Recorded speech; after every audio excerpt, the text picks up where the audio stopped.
তুমি নিজের সম্মান নিজেই হারিয়ে ফেলছো। নিজের সম্মান কেউ হারাতে চায় না, এমনকি রাষ্ট্রপ্রধানও না। আমরা সাধারণ মানুষ হয়ে যতটুকু সম্মান পাই ততটুকু শ্রেয়। সবার সম্মান একই রকম হয় না, স্থান বুঝে ভিন্ন ভিন্ন হয়। একজন মানুষ সবার কাছে জনপ্রিয় হতে পারে না। দোষগুণ নিয়ে মানুষের জীবন।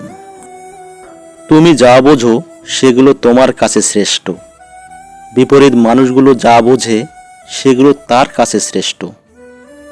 এর মাঝে নিজেকে মানিয়ে নেওয়া পৃথিবীর মাঝে সবচাইতে শ্রেষ্ঠতম। স্থান বুঝে নিজেকে পরিবর্তন করা সবচাইতে বুদ্ধিমানের কাজ। সব জায়গার পরিবেশ এক হতে পারে না।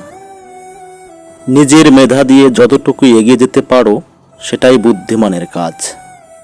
পর বুদ্ধি যতই ভালো হোক সেটা নিজের জন্য ভালো না।